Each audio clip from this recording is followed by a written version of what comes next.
in the spawn tent right now, and a lot of this spawn is fully colonized and ready to ship. Spawn is actually made in the newer spawn laboratory next door, so we can autoclave the spawn and inoculate it and move it over to this tent to kind of keep it in incubation and get it ready to be used in our own production processes, or send out some of our spawn to anybody that orders online. We have some chestnut spawn. A lot of this stuff will come from like a grain to grain transfer. We'll inoculate a bag of sterile grain with a petri dish agar wedge, and then at that point it'll fully colonize. Once it reaches full colonization, each bag will actually inoculate 10 additional grain spawn bags, and those will get labeled as G2. And these G2s will be used in the inoculation of a sterile substrate, which is in this case oak hardwood based substrate blends that we use here.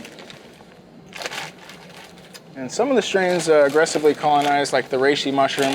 You can see a nice thick white mycelium, and it's actually ready to be used for inoculation.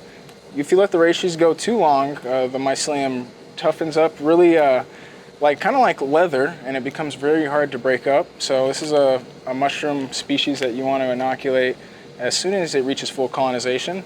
Otherwise, it's going to be a little bit more difficult. Then, of course, we have just some oyster mushrooms. These colonize really quickly. This was inoculated 6 days ago. This is a G2 inoculation. So they colonize very quickly, and at this point we can already begin using it to inoculate more substrate. So it's a very fast way to expand the mycelium and to produce a lot of mushrooms with very little material. And that's the point, is to get the most mileage out of your mycelium. That's what it's meant to do. So yeah, that's basically it. We'll try to keep this stocked and full as much as possible, because we do go through a lot of spawn.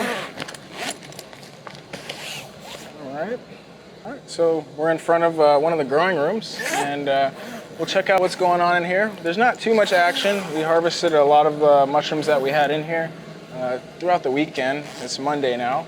And also throughout the weekend, we had some very heavy monsoon downpour.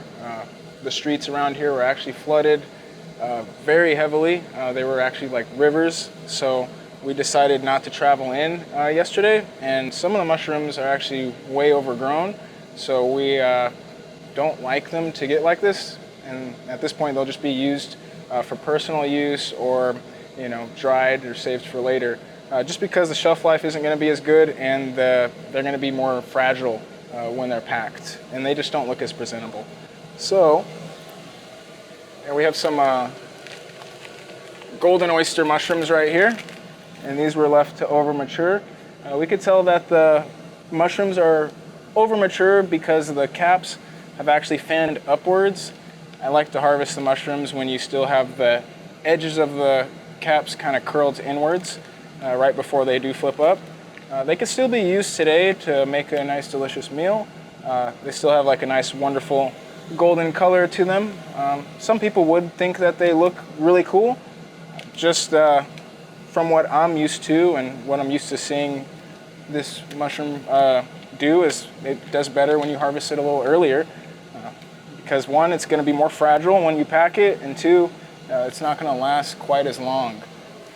Here we have some golden oysters that are still good. We can see that the caps are kind of curled downwards towards the bottom.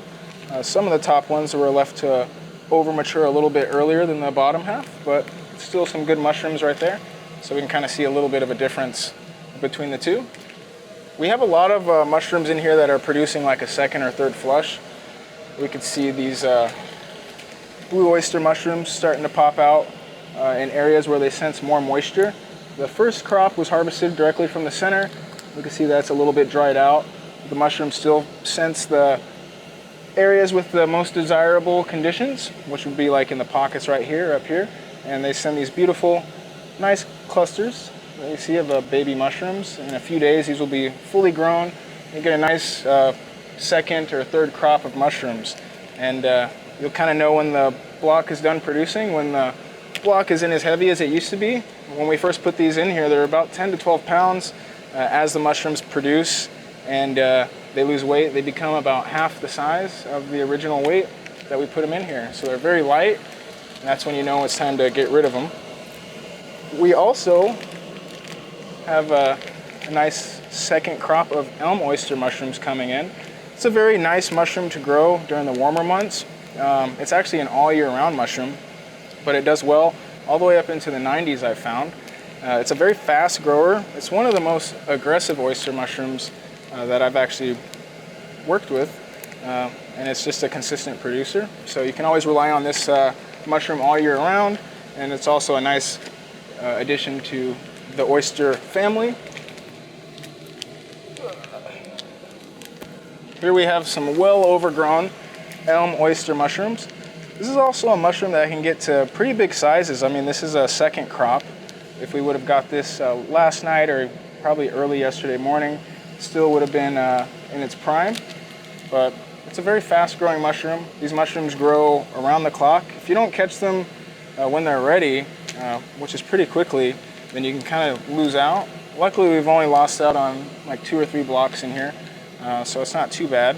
The goal is to, you know, maintain the best crop you can, but sometimes you do your best. So